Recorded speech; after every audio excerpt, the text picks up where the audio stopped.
नमस्कार दोस्तों। सुबह की पहली किरण खिड़की से झांक रही थी, मगर सिद्धांत अभी तक उठा नहीं था।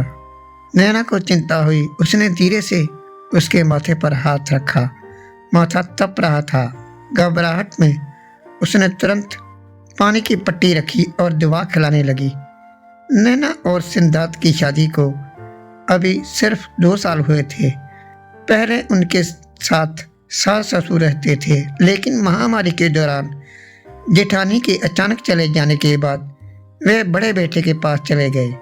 अब नैना और सिद्धार्थ अकेले थे और दिल्ली में कोरोना के बढ़ते मामलों ने पहले ही उसे डरा रखा था। नैना ने माँ को फ़ोन लगाया। माँ, सिद्धार्थ को तेज बुखार है, क्या करूँ? माँ की आवाज़ चिंतित थी। बेटा, समय बहुत बुरा चल रहा है। राजू भी संक्रमित है, वरना उसे तेरे पास भेज देती। तू डॉक्टर से सलाह ले और दवाई शुरू कर दे।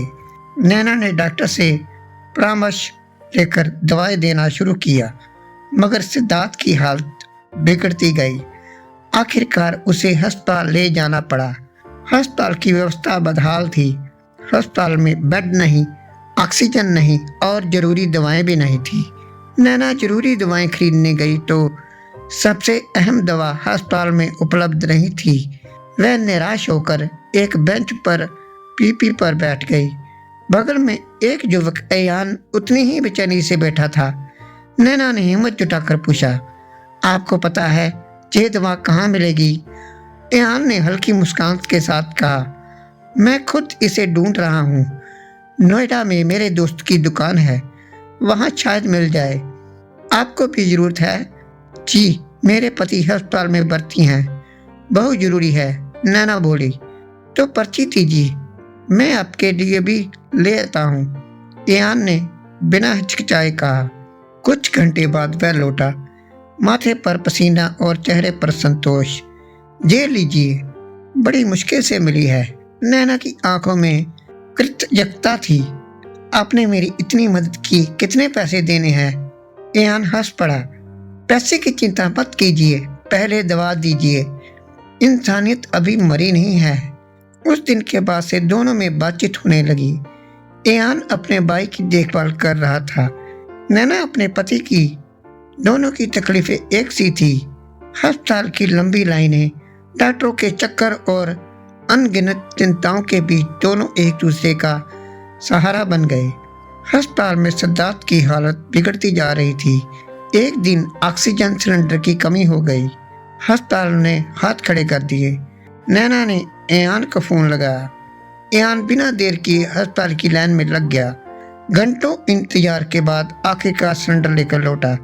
उस रात जब उसने सिलेंडर नैना को सौंपा, नैना की आंखों में आंसू थे।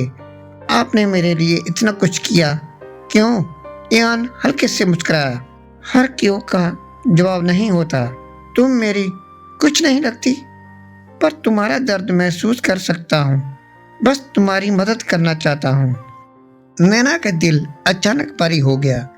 इस कठिन समय में जहाँ कोई उसके साथ नहीं था, अयान उसकी ढाल बनकर खड़ा था। 3 दिन बाद सिद्धार्थ की हालत नाजुक हो गई। वेंटिलेटर की कमी के कारण डॉक्टरों ने जवाब दे दिया। नैना बदहवास अयान के पास दौड़ी। अस्पताल उसे शिफ्ट करने को कह रहा है, लेकिन कोई जगह नहीं मिल रही। क्या करूं? अयान ने तुरंत कहा, मेरे भाई को जिस अस्पताल में शिफ्ट कर रहा हूं, तुम्हारे पति को भी वहीं ले चलते हैं। वहाँ वेंटिलेटर की सुविधा है। शाम तक शिफ्टिंग हो गई, मगर 2 दिन बाद डॉक्टर ने नैना को सूचना दी, सिद्धार्थ नहीं रहा। उसकी दुनिया एक पल में बिखर गई। अयान ने उसे संभाला, मगर नैना को जैसे कुछ महसूस ही नहीं हो रहा था। पति के जाने के बाद अस्पताल के फॉर्म पर दस्तखत करने थे। रिश्ता कॉलम खाली था। नैना कुछ देर देखती रही, फिर पत्नी लिखकर साइन कर दिया। उसकी आंखों में दर्द था, मगर दिल में एक अजीब सी शांति भी थी। सिद्धांत की अंतिम विदाई के बाद अयान का भाई भी ठीक हो गया। अयान उसे लेकर घर चला गया, लेकिन नैना अकेली रह गई। कुछ दिनों बाद उसने अयान को फ़ोन किया। कहाँ हो? घर पर? क्यों? तुम्हें लेने आ रही हूँ, उसने कहा। पर क्यों? क्योंकि जब तुम नहीं होते तो लगता है कुछ अधूरा है। मैं चाहती हूँ कि तुम मेरे साथ रहो। ईयान चुप था। नैना ने हल्की मुस्कान के साथ कहा, अस्पताल में मैंने एक फॉर्म भरा था जिसमें लिख दिया था कि मैं तुम्हारी पत्नी हूँ। तो अब तुम्हारा और मेरा घर अलग अलग कैसे हो सकता है? ईयान ने गहरी सांस ली। नैना, लोग क्या कहेंगे? लोगों का क्या है? जब मैं अस्पताल में अकेली थी तब तो कोई नहीं आया। अब मुझे फर्क नहीं पड़ता कि दुनिया क्या कहेगी। फर्क सिर्फ इतना पड़ता है कि क्या तुम मेरे साथ रहना चाहते हो? ईयान ने उसकी आंखों में देखा और हल्का सा मुस्कुराया।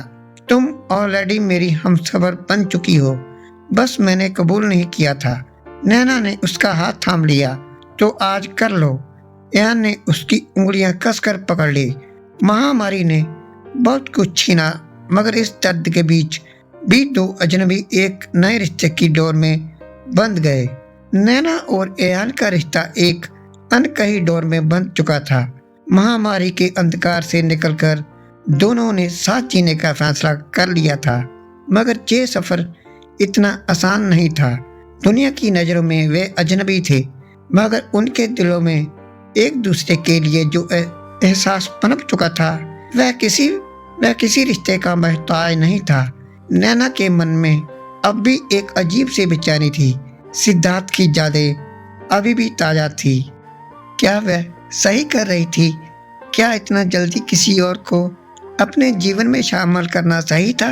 एक दिन जब वह ईयान के साथ कॉफी पी रही थी, उसने हिम्मत करके पूछा, क्या तुम्हें कभी लगता है कि हम गलत कर रहे हैं? ईयान ने उसकी आंखों में देखा और मुस्कुरा दिया। क्या तुम्हें लगता है कि जो एहसास तुम्हारे दिल में है वो गलत है? नैना कुछ नहीं कह पाई। देखो नैना, रिश्ते समाज नहीं बनाता, वो तो इंसानों की समझ से बनते हैं। अगर तुम खुश नहीं हो तो मैं कभी तुम्हें मजबूर नहीं करूँगा, लेकिन अगर तुम्हें भी लगता है कि मैं तुम्हारे दर्द को समझ सकता हूँ, तुम्हें हंसाने का हकदार हूँ, तो हमें किसी और की परवाह नहीं करनी चाहिए। उसकी बातों में सच्चाई थी। नैना को एहसास हुआ कि सिद्धार्थ अब अतीत था, लेकिन ईयान भविष्य बन सकता था। जब नैना ने माँ को अपने और ईयान के बारे में बताया तो पहले तो माँ चुप रही, फिर धीरे से बोली, बेटा तुम खुश है ना? हाँ माँ, बहुत। तो फिर मुझे कोई आपत्ति नहीं, पर दुनिया के ताने सहने के लिए तैयार रहना। नैना जानती थी कि लोगों के सवाल आसान नहीं होंगे। सिद्धार्थ के परिवार ने भी उसे समझाने की कोशिश की। अभी तुम्हारी शादी को 2 साल ही हुए थे, इतनी जल्दी किसी और के साथ नई जिंदगी कैसे शुरू कर सकती हो? मगर उन्होंने उसके अकेलेपन को महसूस नहीं किया, उसकी तकलीफ को नहीं समझा। ईयान भी अपनी माँ को मनाने की कोशिश कर रहा था, मगर वह सहज नहीं हो पाई। तू एक विधवा लड़की से शादी करेगा? माँ, नैना विधवा नहीं है, वह बस अकेली है और मैं उसकी तन्हाई को अपना प्यार देना चाहता हूँ। कुछ दिनों बाद माँ ने एक शर्त रखी, अगर तुम्हें उससे शादी करनी ही है तो इसे छुपाकर मत करना, खुलकर करो, ताकि किसी को लगे नहीं कि तुम कुछ गलत कर रहे हो। ईयान और नैना ने तय किया कि वह अपनी शादी को किसी से नहीं छुपाएंगे। उन्होंने कोर्ट मैरिज करने का फैसला लिया। जब वे साइन कर रहे थे, नैना की आंखों में आंसू आ गए। क्या हुआ? ईयान ने धीरे से पूछा। बस सोच रही थी जिंदगी कैसे बदल गई। कभी सोचा नहीं था कि मैं दोबारा शादी करूंगी। ईयान ने उसका हाथ थाम लिया। कुछ कहानियां खुदा लिखता है और शायद हमारी कहानी भी उसने खुद लिखी है। शादी के बाद दोनों पहली बार शिमला गए।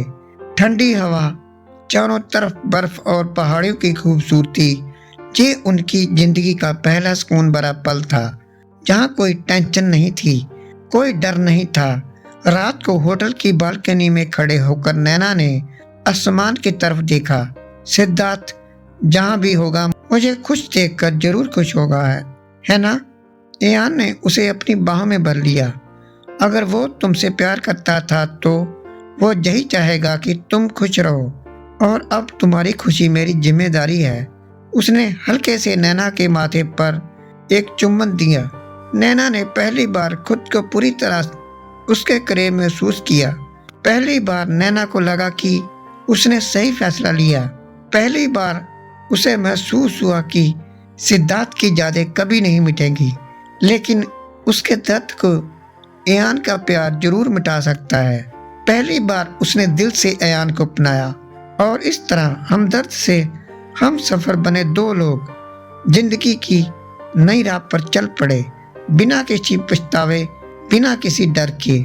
दोस्तों, हमारी कहानी आपको अच्छी लगी तो वीडियो को लाइक, कमेंट बॉक्स में अपनी राय और दोस्तों के साथ शेयर और ऐसी कहानियाँ सुनने के लिए चैनल को सब्सक्राइब करें। धन्यवाद।